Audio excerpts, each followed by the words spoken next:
Olá, muito boa tarde para você que acompanha a programação da Rede Internacional de Televisão. No programa de hoje nós vamos falar sobre cirurgia minimamente invasiva da coluna.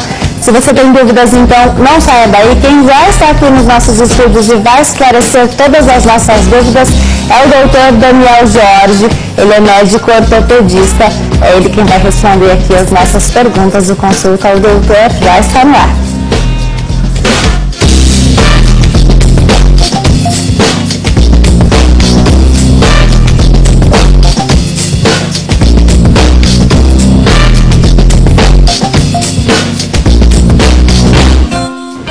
Olá, boa tarde para você que nos assiste de qualquer parte do mundo. O Consulta ao Doutor começa agora e vai falar sobre cirurgia minimamente invasiva da coluna.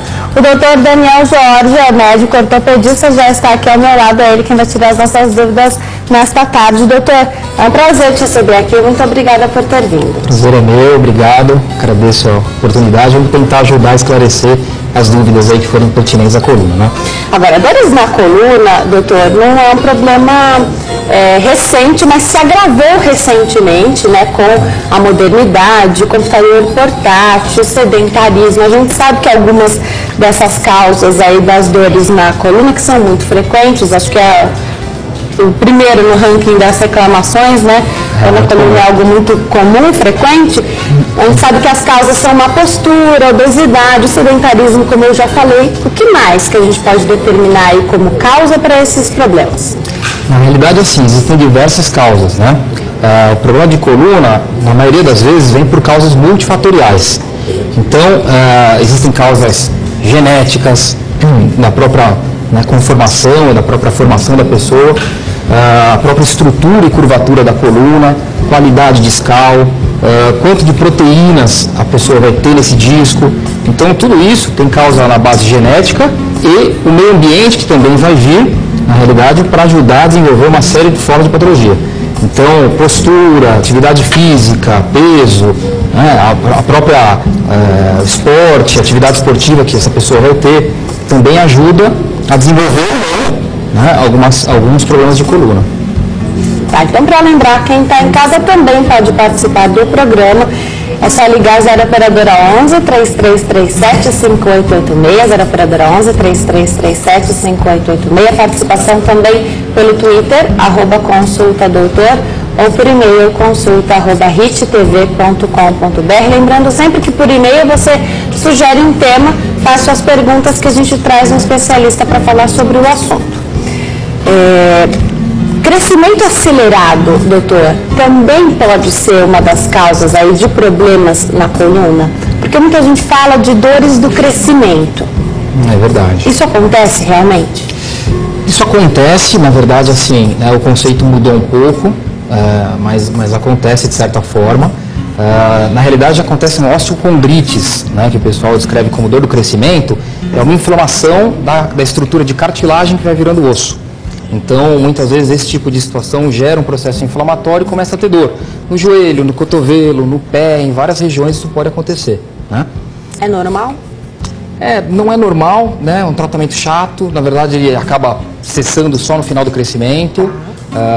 Na parte aguda... Mas o médico tem que estar ciente acompanhando essas dores aí também. Claro. Nessa parte aguda da dor, ele vai tratar, né, a causa com anti-inflamatório, gelo local, fazer repouso, tudo direitinho.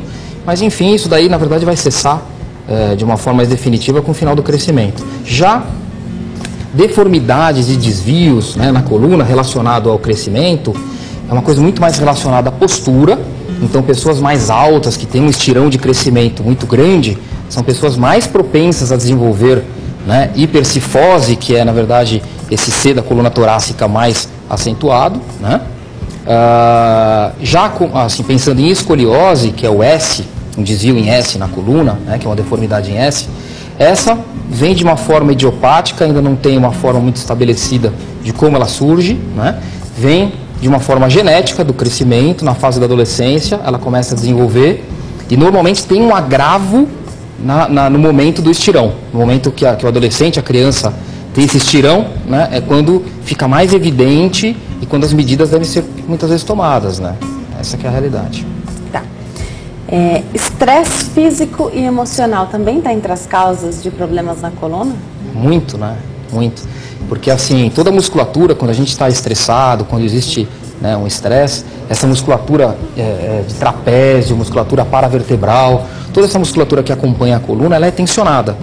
Então, essa contratura dessa musculatura, né, muitas vezes gera dor, e se o paciente tem uma hérnia de disco, se ele tem uma diminuição de espaço, essa contratura por estresse muscular leva a diminuir ainda mais esse espaço.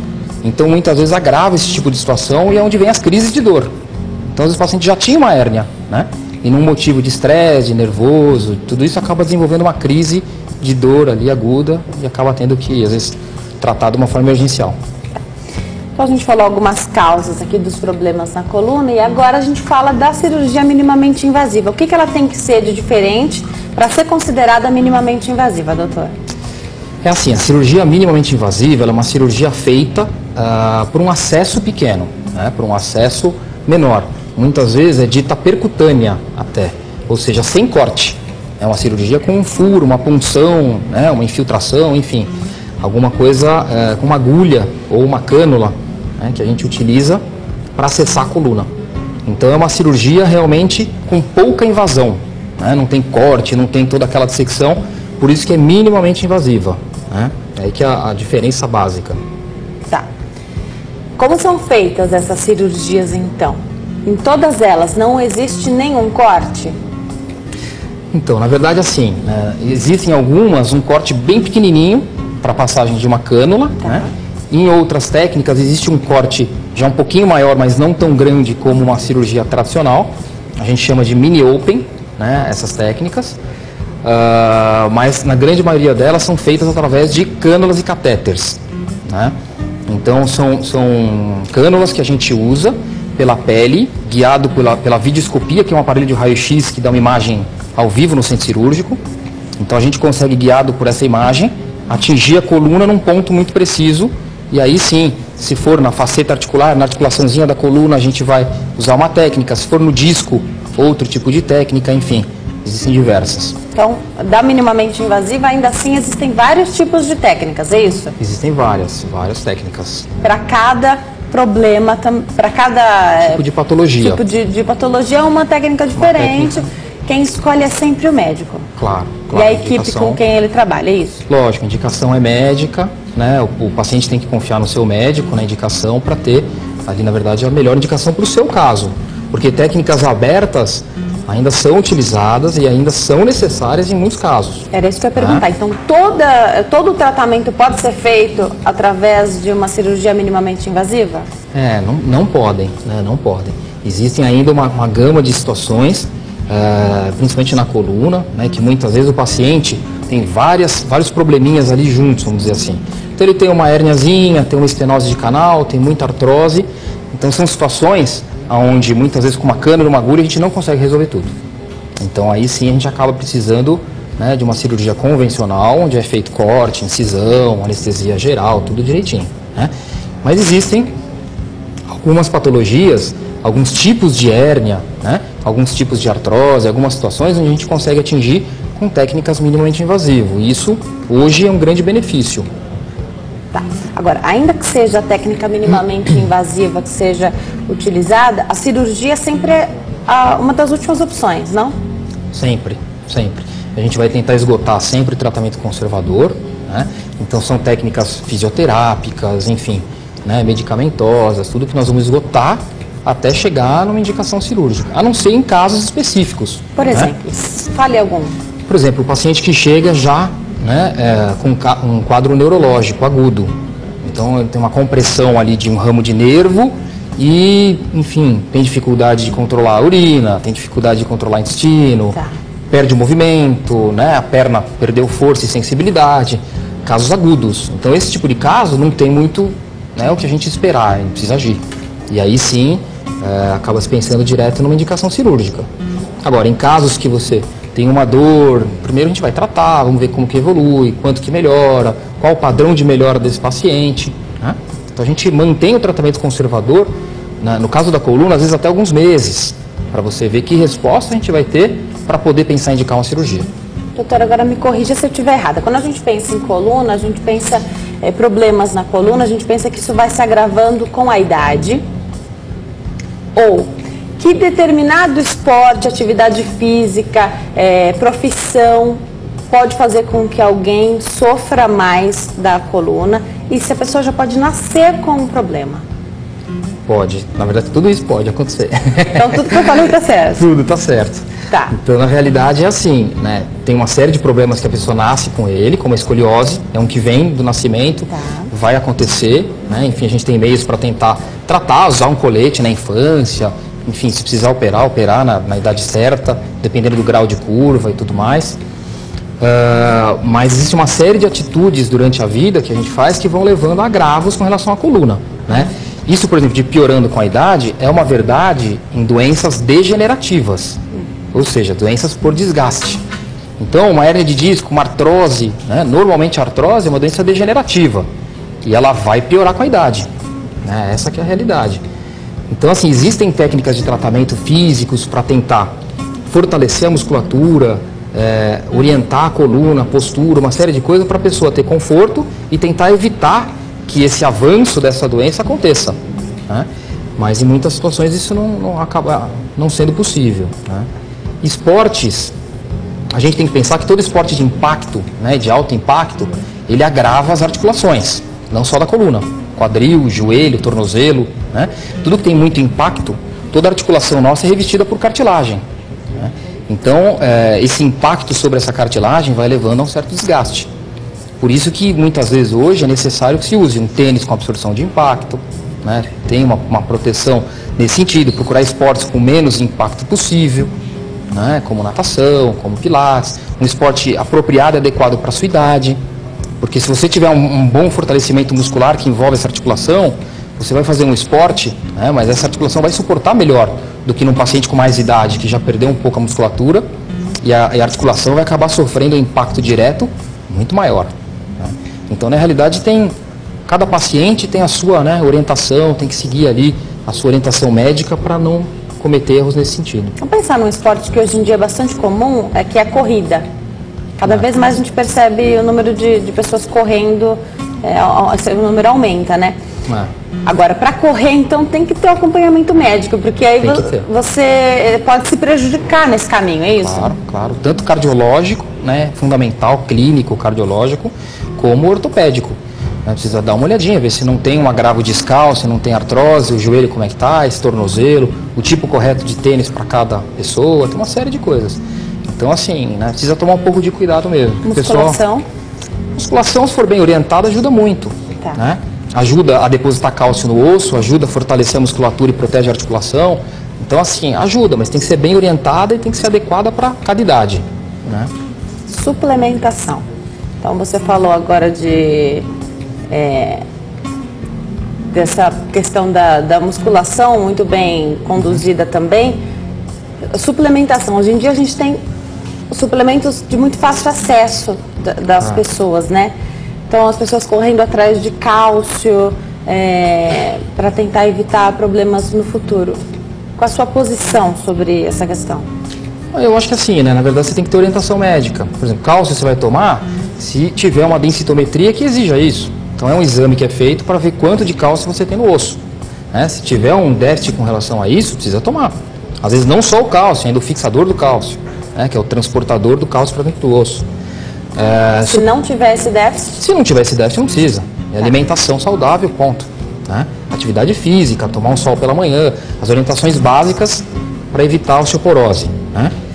E suplementação, na verdade, para academia é um negócio que realmente, né, ficou meio banalizado, vamos dizer assim, e precisa tomar um certo cuidado, ver direitinho o que tem na fórmula, né, ter uma noção do que está tomando, porque senão muitas vezes está tomando ali uma coisa inadequada que não vai nem ajudar e muitas vezes só prejudicar. Então. Tá. Que tipo de cirurgia pode ser feita, então, com essa técnica minimamente invasiva? Eu sei que são muitas, mas eu queria que você falasse alguns, pelo menos os mais comuns. Claro.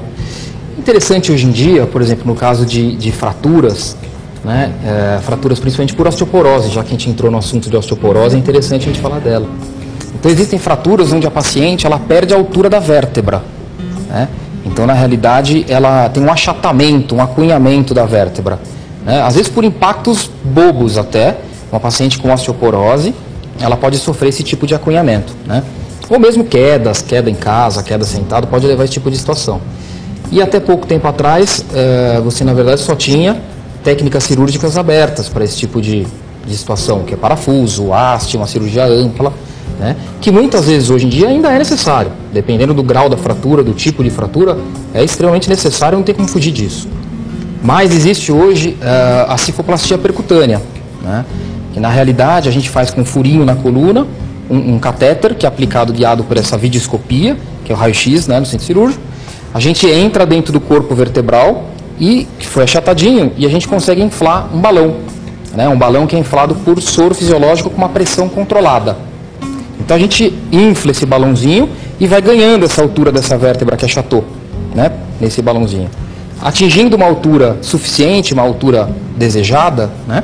A gente murcha o balãozinho e por esse mesmo catéter infiltra cimento ortopédico. E esse cimento muitas vezes mantém a altura, mantém a estabilidade necessária para essa vértebra, né? E muitas vezes feito com um procedimento percutâneo, que é um furinho, né, rápido, em torno de 15, 20 minutos de procedimento. O paciente faz um dia, vai embora no dia seguinte, às vezes até no mesmo dia consegue ter alta. Eu vou querer saber se pode haver desgaste de novo desse cimento aí, mas daqui a pouquinho, porque agora a gente vai atender um telefonema. É a Valda de Goiânia, que tem pergunta aqui para o doutor. Boa tarde, Valda. Boa tarde. Seja muito bem-vinda ao Consulta ao Doutor, fica à vontade. Eu queria perguntar para o doutor o seguinte, que eu tenho artrose nos meus 2 joelhos e nada para, a dor é 24 horas, intensiva, assim, é coisa incrível. Tem dia que eu entrego não ando. Eu já fiz de tudo, fisioterapia, já tomei tudo quanto é de remédio, e remédio não faz mais efeito para mim. Por último agora, eu estou fazendo uma tal de massagem aí, que me falaram, o homem vai lá e fez a massagem. Não sei se realmente massagem resolve alguma coisa. Eu quero saber do doutor e estou tomando também ômega 3. Tudo que fala para mim eu faço. Eu estou assim, desesperada. O médico falou assim que eu não posso fazer cirurgia, que eu não estou assim. A idade não permite ainda, porque eu estou com 55 anos, eu não ser mais velha, que ele falou. Não pode fazer agora. E essa artrose apareceu assim, do nada. Não sei, porque eu caí com 2 joelhos, pode ter sido, eu não sei. Então eu queria saber dele, não tem um remédio para curar minha dor? Tá certo, Valda. Obrigada pela sua pergunta aí. Espero que o doutor possa te ajudar. Obrigada pela participação, falando com a gente ao vivo de Goiânia. Doutor. Então, na realidade é assim, né? A artrose, como a gente estava comentando, é um desgaste da cartilagem que envolve o joelho, né? Então, a artrose tem vários graus. A gente, na realidade, precisa estudar a radiografia dela, né? Ver o quadro clínico dela, né? Com detalhes, para poder tentar ajudar da melhor forma possível. Mas a suplementação para artrose, normalmente ela é feita com uma suplementação de cartilagem que existe no mercado, que é a condroitina e a glicosamina, né? Então, esse tipo de suplementação é mais eficaz para artrose do que a gente pensar em ômega 3, nesse tipo de situação, né? Outra coisa é exatamente ter uma noção do grau de artrose que ela tem. Porque se for uma artrose ainda inicial, fisioterapia, esse tipo de situação pode ajudar. Mas se já tiver uma artrose mais evoluída, né? Na realidade ela pode, no joelho, ter que passar por uma videoartroscopia, às vezes, para tentar minimizar o quadro, aliviar a situação e tentar realmente postergar ao máximo a indicação de prótese. Porque a articulação, a partir do momento que você gastou uma articulação, né, o final dessa história, muitas vezes, né, não é para todos, mas muitas vezes, é a indicação de uma cirurgia de substituição dessa articulação, né? E aí é uma prótese. Aí é uma prótese. Em articulações que dá para fazer isso, né? Por exemplo, na coluna, né, existem até próteses, né, mas, por exemplo, a prótese lombar na coluna é uma cirurgia que ainda não está muito disseminada, não teve uma evolução muito boa, né, não conseguiram, na verdade, ter uma prótese tão boa com relação à lombar, no meu ponto de vista, claro. Tá. Né, tem defensores da prótese lombar, eu acredito que tem. Mas, assim, no meu ponto de vista, ela ainda não atingiu uma perfeição, né, como a prótese de quadril, de joelho já atingiram. E aí, já que ela não é perfeita ainda na sua visão, o que é feito ao invés dessa Você prótese? trava. Então, assim, as articulações com artrose grave, né, evolução grave, isso vem na história da ortopedia, é assim, se você ou trava essa articulação ou troca essa articulação. Antigamente, no quadril, quando não se tinha uma prótese boa, era travado. Né? Era artrodese do quadril, artrodese do joelho. Então a ortopedia passou por essa história. Né? Hoje na coluna ainda é feita a artrodese da coluna, mas já estão começando a evoluir, na verdade, esse conceito. Então na coluna cervical existem próteses cervicais já muito boas. Né? Na lombar, quando a gente pensa num paciente jovem, por exemplo, com uma situação muitas vezes cirúrgica, a gente vai pensar em uma fixação dinâmica. Então isso existe, em vez de prótese... Para dar alguma mobilidade. Para dar alguma mobilidade, proteger os níveis adjacentes e a mobilidade do paciente. Doutora, a gente vai para o intervalo rapidinho. No próximo bloco, então, eu volto a falar sobre essa cifoplastia, para saber se esse cimento que é colocado, se pode sofrer o desgaste, tá? Quem está aqui comigo hoje, então, tirando as nossas dúvidas sobre a cirurgia minimamente invasiva da coluna, é o doutor Daniel Jorge. Ele é médico ortopedista, está tirando as nossas dúvidas. Se você tem dúvidas, então aproveita o telefone e liga para cá. 0 operadora 11 3337 5886. A gente volta já já, não saia daí.